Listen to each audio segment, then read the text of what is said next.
Hello friends, welcome to our YouTube channel teaching exam overload. दोस्तों, आज के session के अंतर्गत आपकी जो सीटेट दिसंबर 2023 की क्लासेस चल रही हैं उसमें आज आपकी एसएसटी की नेक्स्ट क्लास है, जिसमें आज हम क्लास 7 हिस्ट्री के चैप्टर नंबर 5 को पढ़ेंगे, जिसका नाम है शासक और इमारतें। तो आज का हमारा टॉपिक क्या है? शासक और इमारतें, जो कि क्लास 7 हिस्ट्री का चैप्टर नंबर 5 है।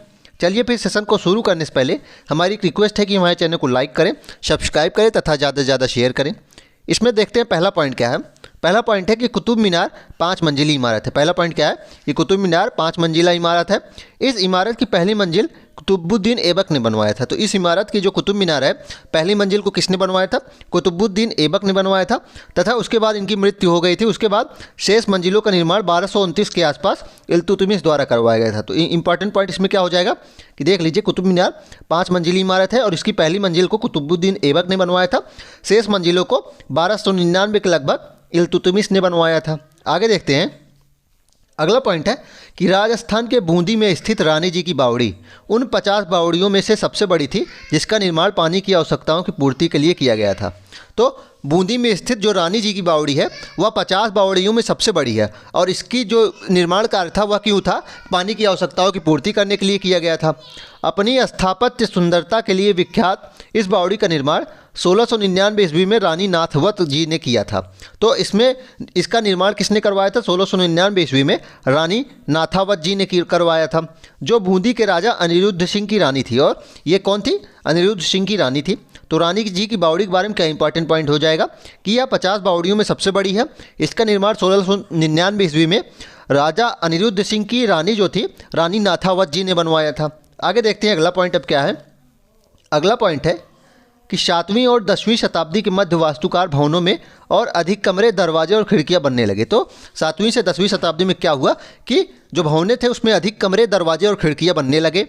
छत, दरवाजे और खिड़कियां अभी भी 2 ऊर्ध्वाधर खंभों के आर पार एक अनुप्रस्थ साहित्य लगाकर बनाए जाते थे, और वास्तुकला की यह शैली अनुप्रस्थ टोडा निर्माण कहलाई। ध्यान रखिएगा, जो छत, दरवाजे और खिड़कियां बनते थे उसमें अभी भी क्या होता था? 2 ऊर्ध्वाधर खंभों के आर पार एक अनुप्रस्थ सहतीर रखकर बनाए जाते थे, और इस शैली को क्या कहा जाता था? अनुप्रस्थ टोडा निर्माण शैली कहा जाता था। फिगर अगर इसका देखेंगे तो देखिए, ये निर्माण है, ये क्या है? अनुप्रस्थ टोडा शैली है। देख लीजिए, जो अनुप्रस्थ क्या सहतीर लगा के इसमें बनाया गया छत या फिर खिड़की को बनाया जाता था, इसे क्या कहते थे? अनुप्रस्थ टोडा निर्माण शैली कहते थे। 8वीं से 13वीं शताब्दी के बीच मंदिरों, मस्जिदों, मकबरों तथा सीढ़ीदार कुओं, जिसे बावड़ी कहा जाता है, से जुड़े भवनों के निर्माण में इस शैली का प्रयोग हुआ। तो 8वीं से 13वीं शताब्दी तक अनुप्रस्थ टोडा शैली का निर्माण हुआ। इसमें क्या होता था? ऊर्ध्वाधर खंभों के आर पार एक अनुप्रस्थ सहतीर रखकर दरवाजे और छत या खिड़कियाँ बनाई जाती थी। आगे देखते हैं। आगे अगला पॉइंट है कि शिव की स्तुति में बनाए गए कंदरिया महादेव मंदिर का निर्माण चंदेल राजवंश के राजा धंगदेव द्वारा 999 में किया गया था। तो कंदरिया महादेव मंदिर का निर्माण किसने करवाया है? चंदेल शासक धंगदेव ने करवाया है, 999 में करवाया है। देख लीजिए, मंदिर की ये इमेज लगाई गई, एचडी इमेज। ये कंदरिया महादेव मंदिर है और इसको निर्माण किसने करवाया है? चंदेल शासक राजा धंगदेव ने 999 ईस्वी में करवाया है। आगे देखते हैं अगला पॉइंट क्या है। तंजावुर के राजराजेश्वर मंदिर का शिखर उस समय के मंदिरों में सबसे ऊंचा था। तो तंजावुर में राजराजेश्वर मंदिर है और यह उस समय के मंदिरों में सबसे ऊंचा इसका शिखर था। इसका निर्माण कार्य आसान नहीं था, क्योंकि शिखर बहुत ऊंचा बनाया गया था, क्योंकि उन दिनों कोई क्रेन भी नहीं होती थी, और यह जब बनाया गया था कोई क्रेन आदि तो होती नहीं थी, इसलिए इनके शिखर का निर्माण इस मंदिर का बहुत ज़्यादा मुश्किल था। शिखर के शीर्ष पर 90 टन का पत्थर ले जाना इतना भारी होता था कि उसे व्यक्ति अपने आप उठाकर नहीं ले जा सकते थे। तो शिखर के शीर्ष पर 90 टन का पत्थर ले जाया जा सकता, तो इसे कैसे ले जाया जाता था जानते हैं? क्योंकि इसे व्यक्ति अपने आप तो उठाकर ले नहीं जा सकते थे, इसलिए इस काम के लिए वास्तुकारों ने मंदिर के शीर्ष तक पहुँचने के लिए इसके लिए क्या किया? वास्तुकारों ने मंदिर के शीर्ष तक पहुंचने के लिए चढ़ाईदार रास्ता बनवाया, ऐसे चढ़ाईदार रास्ता, और जिसका स्लोप जो है वह धीरे धीरे कम होता हो। ऐसा नहीं है कि डायरेक्ट ऐसे कम हो जाए, स्लोप ऐसे बनाया जाता था। अभी आगे देखेंगे कि रोलरों द्वारा भारी पत्थरों को इस रास्ते से ऊपर ले जाया जाता था। तो रोलरों द्वारा जो ये चढ़ाईदार रास्ता बनवाया गया उसमें रोलरों द्वारा भारी पत्थरों को इस रास्ते से ऊपर ले जाया जाता था। इस काम के लिए 4 किलोमीटर से ज़्यादा लंबा पथ तैयार किया गया। तो इस काम के लिए 4 किलोमीटर से भी अधिक जो है डिस्टेंस लिया गया, जो चढ़ाईदार रास्ता बनवाया गया, क्योंकि चढ़ाई बहुत खड़ी ना हो जाए, मतलब ऐसे ना हो जाए चढ़ाई इसलिए क्या किया गया, ऐसे चढ़ाई बनाई गई। तो इसमें 4 किलोमीटर से भी अधिक क्या लग गई थी, दूरी लग गई थी। आगे देखते हैं, मंदिर बन जाने के बाद इसे गिरा दिया गया। मंदिर बन जाने के बाद इसे गिरा दिया गया, लेकिन उस क्षेत्र के लोगों ने मंदिर निर्माण के अनुभव को काफ़ी लंबे समय तक याद रखा। याद क्यों नहीं रखेंगे, बड़ा विशेष तरीके से इसको बनाया गया था, इसलिए इस बनाने के बाद जो सीढ़ीदार रास्ता था इसे तो गिरा दिया गया, लेकिन जो वहाँ के निवासी थे उन्होंने इसे अपनी स्मृति में बसा लिया। आज भी मंदिर के पास एक गांव को चारूपल्लम कहा जाता है। मंदिर के पास आज भी एक गांव है जिसका नाम क्या है, चारूपल्लम, जिसका अर्थ क्या होता है, चढ़ाईदार रास्ते का गाँव। ध्यान रखिएगा, उसका अर्थ होता है चारूपल्लम का, चढ़ाईदार रास्ते का गाँव। चलिए आगे देखते हैं, ये है राजराजेश्वर मंदिर। ध्यान रखिएगा, ये शिखर है, इस पर क्या किया जाता था, ऐसे रोलरों द्वारा पत्थर ले जाए जाते थे चढ़ाई रास्ते पे, और 4 किलोमीटर का रास्ता बनाया गया, क्योंकि जो ढाल होती थी वह एकदम सीधी ना हो जाए, ऐसी ना हो जाए, इसलिए ऐसी ढाल बनाई जाती थी। और चारूपल्लम उस गांव का नाम रख दिया गया, जिसका अर्थ होता है चढ़ाईदार रास्ते का गाँव। आगे देखते हैं, आगे है कि 12वीं शताब्दी में 2 प्रौद्योगिकी एवं शैली संबंधी परिवर्तन दिखाई पड़ने लगे। तो 12वीं शताब्दी में क्या हुआ कि प्रौद्योगिकी और शैली संबंधी 2 परिवर्तन दिखाई दिए। पहला क्या था कि दरवाजों और खिड़कियों के ऊपर की अधिरचना का भार कभी कभी मेहराबों पर डाल दिया जाता था। वास्तुकला का यह चापाकार रूप था। इसको फिगर में देख लीजिए, यह रूप, ये जो दिखाया जा रहा है, ये कौन सा रूप है, चापाकार रूप है ना। तो इसमें यही बताया जा रहा है कि दरवाजे और खिड़कियों के ऊपर की जो रचना होती थी उसे कभी कभी मेहराबों पर डाल दिया जाता था। इसे क्या कहा जाता था, इसे चापाकार रूप कहा जाता था। आगे देखते हैं दूसरा बदलाव क्या हुआ। दूसरा बदलाव यह हुआ कि निर्माण कार्य में चूना पत्थर सीमेंट का प्रयोग बढ़ गया। यह उच्च श्रेणी की सीमेंट होती थी, तो निर्माण में कार्य में क्या हुआ, चूना पत्थर और सीमेंट का प्रयोग बढ़ गया था। और जो चापाकार पद्धति ये है, जो दरवाजे खिड़कियों के ऊपर क्या होता था, चापाकार पद्धति का यूज करके मेहराब डाल दिए जाते थे। आगे देखते हैं, आगे अगला पॉइंट है कि एक अभिलेख से इस बात का संकेत मिलता है कि राजराजेश्वर मंदिर का निर्माण राजा राजदेव ने अपने देवता राजराजेश्वरम की उपासना हेतु किया था।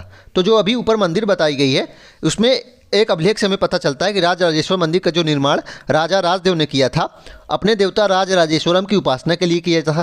ध्यान रखिएगा, यहाँ राजा और उसके देवता के नाम काफ़ी मिलते जुलते हैं। यहाँ राजा राजदेव और राजराजेश्वर नाम दोनों मिल रहे हैं ना, तो राजा और देवता के नाम काफ़ी मिलते जुलते हैं। राजा ने इस तरह का नाम इसलिए रखा क्योंकि यह नाम मंगलकारी था। तो राजा ने यह नाम इसलिए रखा था क्योंकि यह नाम मंगलकारी था, भगवान से मिलता जुलता था, और राजा स्वयं को ईश्वर के रूप में दिखाना चाहता था। और राजा स्वयं को ईश्वर के रूप में दिखाना चाहता था। धार्मिक अनुष्ठान द्वारा मंदिर के एक देवता राजा राजदेव दूसरे देवता को सम्म करते थे, मतलब बराबरी करते थे। राजा एक देवता जो मंदिर के थे राजा राजदेव थे, जो वहाँ के राजा थे, और दूसरे देवता उनके जो ईश्वर थे राजराजेश्वरम को सम्म करते थे। तो यह एक पॉइंट दिया गया था कि एक अभिलेख में बताया गया है, और इसमें इंपॉर्टेंट क्या है, राजराजेश्वर मंदिर का निर्माण राजा राजदेव ने किया था। आगे देखते हैं, अगला पॉइंट है कि शाहजहानाबाद किसने बसाई थी, शाहजहां ने बसाई थी और इसे अपनी राजधानी बनाई। ध्यान रखिएगा, शाहजहानाबाद शाहजहां ने बसाई और इसे अपनी नई राजधानी भी बनाई थी। अगला पॉइंट है कि फारसी दरबारी इतिहासों में सुल्तान का वर्णन अल्लाह की परछाई के रूप में करते थे। ध्यान रखिएगा, जो फारसी दरबारी इतिहासकार होते थे वह सुल्तान का वर्णन कैसे करते थे कि अल्लाह की परछाई उन्हें माना जाता था। ऐसा कौन मानते थे, फारसी इतिहासकार मानते थे। आगे देखते हैं, आगे है मोस्ट इंपॉर्टेंट पॉइंट है प्रीवियस ईयर क्वेश्चन है। ध्यान रखिएगा, प्रीवियस ईयर क्वेश्चन है, इसको नोट कर लीजिएगा। अभी एक क्वेश्चन बलबन का मैंने बताया था ना, अभी पीछे कुछ क्लास पहले बताया था कि कौन सा शासक है जिसका जो वर्णन है, जिसका प्रशंसा की गई है संस्कृत भाषा में, संस्कृत प्रशस्ति में की गई है, तो वह बलबन था। लेकिन इसमें क्या बताया जाएगा, ये भी प्रश्न पूछा गया है कि दिल्ली के एक मस्जिद के अभिलेख से पता चलता है कि अल्लाह ने अलाउद्दीन को शासक इसलिए चुना था क्योंकि उसमें अतीत के महान विधिकर्ताओं मूसा और सुलेमान की विशिष्टताएँ मौजूद थी। तो प्रश्न क्या पूछा गया था कि कौन सा शासक ऐसा है जिसकी एक अभिलेख पता चलता है कि उसमें लिखा गया है कि उसमें अतीत के महान विधिकर्ताओं मूसा और सुलेमान की विशेषताएं मौजूद है, इसलिए अल्लाह ने उसे शासक के रूप में चुना है। तो इसका उत्तर हो जाएगा अलाउद्दीन खिलजी। ध्यान रखिएगा, इसका उत्तर क्या हो जाएगा, अलाउद्दीन। मोस्ट इंपॉर्टेंट है, इसको नोट कर लीजिएगा। आगे देखते हैं, आगे है अगला पॉइंट कि सुल्तान इल्तुतमिश ने दिल्ली एक ऊना के एकदम निकट एक विशाल तालाब का निर्माण करके व्यापक सम्मान प्राप्त किया। इस विशाल जलाशय को हौजे सुल्तानी अथवा राजा का तालाब कहा जाता था। पीवाईक्यू, ध्यान रखिएगा, पीवाईक्यू ये भी मोस्ट इंपॉर्टेंट है।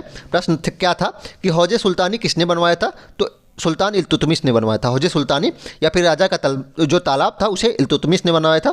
फिगर अगर आप इसका देखना चाहें तो देखिए, फिगर लगा दिया गया। फिगर लगाने से क्या होता है कि चीज़ें थोड़ा मेमोराइज ज़्यादा अच्छे ढंग से होती हैं। तो इसलिए ये क्या है, हौजे सुल्तानी, और इसका निर्माण किसने कराया था, इल्तुतमिश ने करवाया था। आगे देखते हैं, अगला पॉइंट है कि फारसी शब्द आबाद और आबादी आप शब्द से बना है। तो फारसी शब्द आबाद जो है और आबादी आप शब्द से बना है, जिसका अर्थ पानी होता है। आप शब्द का अर्थ क्या होता है? पानी, और इसी से आबाद और आबादी शब्द बना है। आबाद शब्द उस जगह के लिए इस्तेमाल होता है जहाँ बसावट हो सके, मतलब जहाँ लोग बस सके, वहाँ उस जगह के लिए आबाद शब्द यूज होता है। इसका एक अन्य अर्थ खुशहाली भी है। इसका एक अन्य अर्थ क्या होता है? खुशहाली, खुशियों से होता है अर्थ दूसरा इसका। आबादी का अर्थ जनसंख्या और समृद्धि दोनों ही। आबादी का अर्थ क्या होता है? जनसंख्या भी होता है और समृद्धि, खुशहाली भी होता है। ध्यान रखिएगा, आबाद शब्द जो है वह आप शब्द से निकला है, जिसका अर्थ है पानी। आगे देखते हैं अगला पॉइंट हमारा क्या है। अगला पॉइंट है कि 9वीं शताब्दी के आरंभ में जब पांड्य राजा श्रीमर श्रीवल्लभ ने श्रीलंका पर आक्रमण कर राजा सेन प्रथम को पराजित किया था, उसके विषय में बौद्ध भिक्षु व इतिहासकार धम्मकीति ने लिखा है कि सारी बहुमूल्य चीज़ें वह ले गया। रत्न महल में रखी स्वर्ण की बनी बुद्ध मूर्ति और विभिन्न मठों में रखी सोने की प्रतिमाएं, इन सभी को उसने जब्त कर लिया। तो इसमें क्या इंपॉर्टेंट है कि पांड्य राजा श्रीमर श्रीवल्लभ ने श्रीलंका पर राजा सेन पर आक्रमण किया था, और बौद्ध भिक्षु व इतिहासकार धम्मकीति ने क्या लिखा है कि सारी बहुमूल्य चीज़ें वह ले गया। वह गौतम बुद्ध की सोने की मूर्तियां भी ले गया और विभिन्न मठों में रखी सोने की प्रतिमाओं को भी ले गया। अगला पॉइंट इसमें दिया गया है, अगले सिंघली शासक सेन द्वितीय जब आया तो वह अपने सेनापति को पांड्य की राजधानी मदुरै पर आक्रमण करने का आदेश दिया। तो उसने क्या किया कि पांड्यों की जो राजधानी थी मदुरै, उस पर आक्रमण करने का आदेश दिया। आगे देखते हैं अगला पॉइंट हमारा क्या है। अगला पॉइंट है कि गजनी का सुल्तान महमूद राजेंद्र प्रथम का समकालीन था। ध्यान रखिएगा, गजनी का सुल्तान महमूद जो था वह राजेंद्र चोल जो थे, राजेंद्र प्रथम चोल, उनका समकालीन था। मोस्ट इंपॉर्टेंट पॉइंट हो जाएगा। और उस समय सुल्तान महमूद कोई बहुत महत्वपूर्ण शासक नहीं था, और सुल्तान महमूद जो था वह बहुत महत्वपूर्ण शासक नहीं था, वह एक लुटेरे के रूप में ही आया था। लेकिन मंदिरों को नष्ट करके, खास तौर पर सोमनाथ का मंदिर जब उसने नष्ट किया, उससे उसे एक महान इस्लामी योद्धा के रूप में श्रेय प्राप्त हो गया। तो सुल्तान मोहम्मद पहले एक शासक के रूप में नहीं आया था, लुटेरे के रूप में आया था। लेकिन उसने क्या किया, जब मंदिरों को नष्ट करना शुरू किया तो खास तौर पर सोमनाथ का जो मंदिर था गुजरात का, उसमें क्या हुआ, उसके बाद उसे एक इस्लामी योद्धा के रूप में श्रेय प्राप्त हो गया। आगे देखते हैं अगला पॉइंट हमारा क्या है। अगला पॉइंट है चार बाग। मोस्ट इंपॉर्टेंट है इस चैप्टर का। जो अब आने वाले पॉइंट है वह मोस्ट इंपॉर्टेंट हो जाएंगे। चार बाग क्या है? चार बाग होता क्या है, पहले उसको देख लेते हैं कि ये बाग दीवार से घिरे होते हैं तथा कृत्रिम नहरों द्वारा चार भागों में विभाजित आयताकार अहाते में स्थित है। इसमें क्या होता है कि ऐसे हो जाता है, ये ऐसे बना देंगे, यहाँ नहर आएंगी, ये नहर आएंगी, और ये क्या है, यहाँ बना दिया जाएगा दीवार, यहाँ दीवार बना दिया जाएगा, यहाँ दीवार, यहाँ दीवार, और यहाँ क्या होगा, बाग होगी, यहाँ बाग होगी, यहाँ बाग होगी, यहाँ बाग होगी। और पानी कहाँ होगा, इसको दूसरे कलर से दिखा दिया जाए, पानी यहाँ पानी होगा, यहाँ पानी होगा। तो मतलब क्या होता है इसमें कि ये बाग दीवार से घिरे होते हैं तथा कृत्रिम नहरों द्वारा चार भागों में विभाजित आयताकार आहतों में स्थित थे। सबसे पहले हुमायूं के मकबरे में इसका प्रयोग हुआ था। ध्यान रखिएगा, हुमायूं का मकबरा जिसे अकबर ने बनवाना शुरू किया था, उसमें सबसे पहले इसका यूज हुआ था। इसको नोट कर लीजिएगा, सबसे पहले उसमें ही इसका यूज हुआ था। और इसमें क्या होता है उसको मैंने बता ही दिया। चार बाग बनाने की परंपरा अकबर के समय में शुरू हुई। ध्यान रखिएगा, चार बाग बनाने की परंपरा अकबर के समय में शुरू हुई जब हुमायूं का मकबरा बनाया गया। कुछ सर्वाधिक सुंदर चार बाग को कश्मीर, आगरा और दिल्ली में जहांगीर और शाहजहां ने बनवाया था। ध्यान रखिएगा, कुछ सर्वाधिक सुंदर चार बागों को कश्मीर का जो शालीमार है वह भी एक चार बाग है। ध्यान रखिएगा, नोट कर लीजिएगा, शालीमार, शालीमार क्या है, कश्मीर में है, चार बाग, ये चार बाग पद्धति से बना है। आगरा और दिल्ली में भी जहांगीर और शाहजहां ने इसे बनवाया था। चलिए इसका फिगर भी देख लेते हैं हम, चार बाग क्या है देख लीजिए। चार बाग ये फिगर है, देखिए जो मैं बता रहा था, ऐसे बांट देते हैं आयताकार अहातों में, ये इधर भी पानी, इधर भी पानी, और इधर क्या है, उसके बाद बाग बना देते हैं ना, बाग चारों तरफ बना देते हैं। यहाँ देखिए पानी जा रहा है और यहाँ पानी जाएगा, तो ऐसे क्या करते हैं, आहते में बना देते हैं। यही है चार बाग, और बड़ा अच्छा लगता है देखने में। फिगर देख लीजिए, फिगर से आपको याद हो जाएंगी चीज़ें। आगे देखते हैं, आगे अगला पॉइंट है कि हुमायूं के मकबरे में सबसे पहली बार दिखने वाला केंद्रीय गुंबद जो बहुत ऊंचा था, और ऊंचा मेहराबदार प्रवेशद्वार पिस्तक, ऊंचा मेहराब द्वार जो प्रवेश द्वार होता था, ऊंचा मेहराबदार प्रवेश द्वार पिस्तक मुगल वास्तुकला के महत्वपूर्ण रूप बन गए। ध्यान रखिएगा, तो हुमायूं के मकबरे में सबसे पहली केंद्रीय गुंबद का यूज किया गया था। और पिस्तक क्या होता था, दूसरा प्रश्न ये हो जाएगा, पिस्तक क्या होता था। तो पिस्तक क्या होता था, ऊंचा मेहराबदार प्रवेश द्वार जो होता था उसे पिस्तक कहा जाता था। अगला पॉइंट है कि जो हुमायूं का मकबरा था उसका निर्माण 8 स्वर्गों अथवा हस्त विहिस्त की परंपरा में हुआ था। तो जो हुमायूं का मकबरा था जिसे अकबर ने बनवाना शुरू किया था, उसका निर्माण 8 स्वर्गों अथवा हस्त विहिस्त परंपरा में हुआ था। इसमें क्या होता था, एक केंद्रीय कक्ष 8 कमरों से घिरा होता था। इसमें क्या होता था, एक केंद्रीय कक्ष होता था, वह 8 कमरों से घिरा होता था। इस इमारत का निर्माण लाल बलुआ पत्थर से हुआ था तथा इसके किनारे सफ़ेद संगमरमर से बने थे। अगर मैं फिगर दिखाऊँ तो देखिए ये है हुमायूं का मकबरा। इसमें क्या होता है, केंद्रीय कक्ष जो होता है वह 8 कमरों से घिरा होता है। और देखिए ये लाल बलुआ पत्थर से बना है, ऊपर क्या है, सफ़ेद संगमरमर का यूज किया गया है ऊपर ना हर जगह। तो इसमें यही बताया जा रहा है। तो हुमायूं मकबरा में क्या क्या हुआ था, इसमें क्या हुआ था, 4 बाग पद्धति का भी सबसे पहले यूज हुआ था। और इसका निर्माण 8 स्वर्गों अथवा हस्त विहिस्त परंपरा से हुआ था, जिसमें एक केंद्रीय कक्ष होता है, 8 कमरों से घिरा होता है। और एक इंपॉर्टेंट पॉइंट क्या था कि इसमें पिस्तक सबसे पहले यूज किया गया था, इसमें केंद्रीय गुंबद सबसे पहले यूज किया गया था, और ऊंचा मेहराब द्वार प्रवेश द्वार भी यूज हुआ था, जिसे पिस्तक कहा जाता है। आगे देखते हैं, ये देखिए ये ऊंचा मेहराब द्वार प्रवेश द्वार, ये क्या है, पिस्तक है। पिस्तक की क्या कौन सी ये जो आकृति है ये क्या है, ऊंचा मेहराब द्वार प्रवेश। मेहराब अभी ऊपर दिखाया गया था जो चापाकार पद्धति में दिखाया गया था ना, और ये क्या है, ऊंचा मेहराब द्वार प्रवेश द्वार, इसे क्या कहा गया, पिस्तक कहा गया। तो सबसे पहले पिस्तक का यूज हुमायूं के मकबरे में ही हुआ था। आगे देखते हैं, अगला पॉइंट है कि शाहजहाँ के सभा भवन विशेष रूप से मस्जिद से मिलते जुलते बनाए गए थे। शाहजहाँ के जो सभा भवन बनाए गए थे वह मस्जिद से मिलते जुलते बनाए गए थे। उसका सिंहासन जिस मंच पर रखा था उसे प्रायः किबला क्या होता है, सबसे पहली बात यही हो गई। किबला क्या होता है, तो नमाज के दौरान मुसलमानों के सामने की जो दिशा होती है, मतलब नमाज जिस ओर मुसलमान करते हैं मुँह करके, उसे ही क्या कहा जाता है, किबला कहा जाता है। नोट कर लीजिएगा, किबला किसे कहते हैं, मुसलमान जब नमाज किस ओर करते हैं उसे ही किबला कहा जाता है, उस दिशा को। तो उसका सिंहासन जिस मंच पर रखा गया था उसे प्रायः किबला के रूप में ही कहा जाता था। मतलब मुसलमान जब नमाज करते थे उसी दिशा में क्या किया गया था, उसका सिंहासन भी रखा गया था। कहा जाता था क्योंकि जिस समय दरबार चलता था उस समय प्रत्येक व्यक्ति उस ओर मुँह ही करके बैठता था। अगला पॉइंट है कि इन वास्तुकला अभिलक्षणों का इस ओर इशारा था कि राजा पृथ्वी पर ईश्वर का प्रतिनिधि करता है। तो इन वास्तुकला का जो किबला की ओर दिखाया जा रहा था शाहजहाँ को, तो वह क्या दिखाता है कि जो राजा है, जो शासक है, वह पृथ्वी पर ईश्वर का प्रतिनिधि है। आगे देखते हैं, अगला पॉइंट है कि शाहजहाँ ने दीवाने आम व दीवाने खास भी बनवाया था, जिसको चिहिल सुतून, ध्यान रखिएगा, इसको नोट कर लीजिएगा। चिहिल सुतून क्या होता है, चिहिल सुतून होता है 40 खंभों का भवन भी कहा जाता है। तो दीवाने आम व दीवाने खास को चिहिल सुतन या फिर 40 खंभों का भवन भी कहा जाता है, इसे शाहजहाँ ने बनवाया था। आगे अगला पॉइंट है कि शाहजहाँ के सिंहासन के पीछे पित्रादूरा के जड़ाऊ काम की एक श्रृंखला बनाई गई थी। तो शाहजहाँ के जो सिंहासन है उसके पीछे पित्रादूरा के जड़ाऊ काम की एक श्रृंखला बनाई गई थी, जिसमें पौराणिक यूनानी देवता अर्फियस का वीणा बजाते हुए चित्रण मिलता है। तो प्रश्न बना था सीटेट में कि किस बादशाह के सिंहासन के पीछे पौराणिक यूनानी देवता अर्फियस को वीणा बजाते हुए दिखाया गया है, तो वह शाहजहाँ के सिंहासन के पीछे दिखाया गया है।